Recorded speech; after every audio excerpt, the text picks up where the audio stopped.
Thanks for joining us again, and we still have Kolade Stephen Adeniyi right here with us talking about the question, should spouses or should couples have a joint account? Thanks for staying here with us. Thank you. It's been a very revealing session. Thanks for putting me through a coaching session without paying, but it's okay. What can a brother do?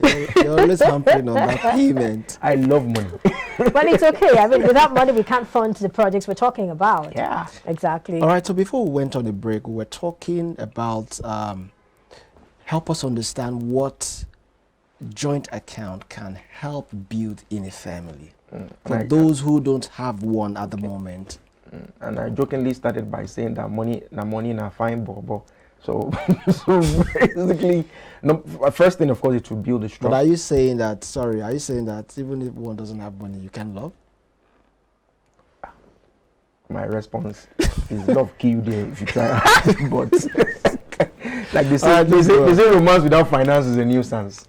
Oh, so romance without finance is a nuisance. I hope you're not telling our viewers that. Please, so they don't start seeing money from a different point of view. But that's on a short, lighter note. Well, so one of the things it will do is that it will first build trust in the home. Okay. It will endear the ideal of trust between a couple. Then, of course, like we said, mention one, it will hold each couple accountable. Which means that for every money that is coming in, you can always say, no, do we need to buy this? Must we buy that? Why are we spending money here? Why are we using this detergent? So this was to wash soap. Why are we buying one that has perfume? This one too will do the same thing. And they will take very practical, real life decisions. Both with their children, themselves, like you said. So even if there is a party that is an Owambe that is buy clothes for this one, you can tell them, I'll wear the one I have. So this is to be there, and I will show up. And both of you can justify it at the back of your head because it makes you accountable. And the other thing is, like we said also, is that if you keep the big picture in mind, you live a life where you get your dreams. So which now revisits the second thing I said earlier, which is that always start life and have the conversation around the kind of life that you want.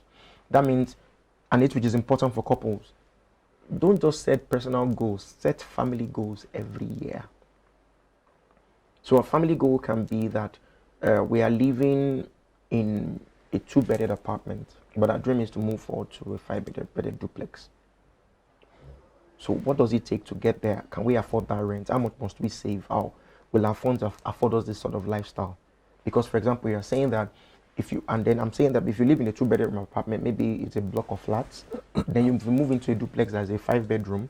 Maybe one of the things your husband wants to take advantage of is the association of the people that live in that environment. Which is important. Network. And that network will ultimately scale your finances. So let's assume that this year we can do 1.5. Let's say, and we've moved, and at the end of the year, we'll pay into the apartment and we move into it and we live in that estate. They guarantee that, once I join the estate association and I'm visible, people can see me, I leverage that relationship and we cannot begin to, babe, calm down. Next year, let's boldly do 3 million. That is growth. So families must continue. So those are some of the things which we'll do. Then another thing I'm convinced it will do also is that it validates a strong sense of self-worth for both the husband and the wife. Because there's nothing. And one of the things I tell people when I coach, when I train all the time is that always give yourself permission to be human. Okay, what would that mean? I hope that's not mistakes. No, it's not mistakes. Okay. But it's part of mistakes, but that even if you make mistakes, accept it. Okay. But beyond anything, count yourself worthy enough that everything you do, celebrate it, even in your wins. Before we wrap up, that's well said, but before we wrap up this segment, help us understand how one can curtail a spouse, even though that spouse is really, really ready to... Back to that question, right? People. You will answer it. One of the first things I would say is, like I said, if you find out that your spouse has a certain ideal to money, the first thing like I will always do is recommend the person for a coaching session. For a coaching session. Okay. I hope he won't feel embarrassed or she won't feel embarrassed. You will need to have that conversation. It's like conversation about sex. It's not always comfortable. The same thing too about money. Okay. It's not, you don't necessarily have to like it, but you have to deal. Don't forget the 3 M's I mentioned about money.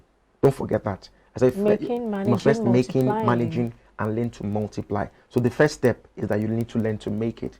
The second step, like you said, is when you have it, do you manage it? Then when you manage it, you must continue to multiply it.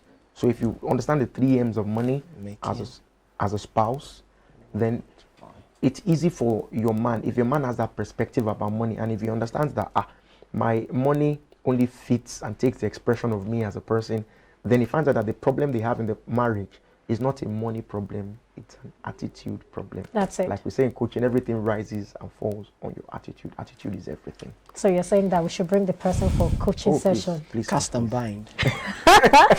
I won't cast and bind.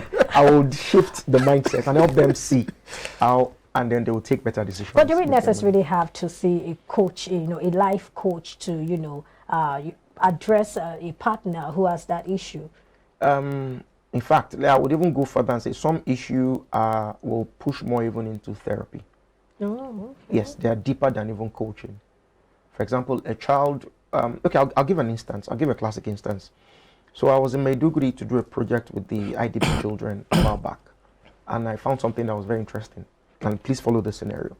So when they pick the children from the bandits and they try to reinstate them back into society, so one of the things we find out is that what they say when they bring the children into the facility, which is very nice, and they give them food.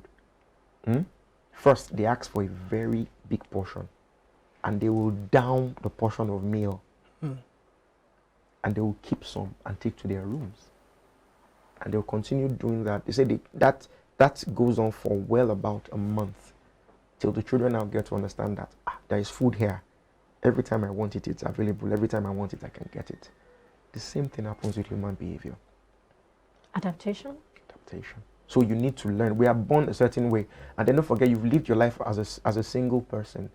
You've had a certain attitude to money that's been consistent. Independence. So you now have to live with somebody, and then you now have to learn to share. Sharing is hard. It's hard, really. Then number 2, you have to sacrifice money that is your own money that you made, and you are giving it to the children. You are giving it to Mrs. Yeah. Hallelujah. So it takes a bit of learning, and then so some people have this thing where they've seen their parents spend money a certain way, of the same people who have modeled money around their life. So if you're not careful, that's what I'm saying. That so even if I tell you this, how do you want to have a psychological impact or experience with money, as it were, and you say, okay, I don't need to talk to somebody to do it. No, so the funniest thing about life that I've also come to realize, which is painful, was the truth, is that we continue to repeat the same habit over and over. Life is a circle. Thank you so much for coming on the show. I don't know, very quickly, do you have parting shots for our amazing listener? What I'll tell you is that 2023 is a year to get the best, and then get the best results that you want. The only thing that stops you is you. And one of the first things I think I wrote this year is a year to declutter. Declutter your mind, declutter people, which of course is important. Another thing we also didn't mention, the association between the man and the woman is important. Nobody grows outside the association. So what are the kind of friends that your wife or your spouse or the husband are exposed to? So if he has friends who they spend, the woman is not only struggling with her husband, she's also fighting the association of the husband. Nobody grows outside the atmosphere. That is good. So thank you so much, Kolade Stephen Adeniyi, for sharing your thoughts with us. Thank you. All right. Well, we've been having a great conversation with him. We'll take a break now. When we come back, we'll wrap up the show. Thank you. We'll be right back.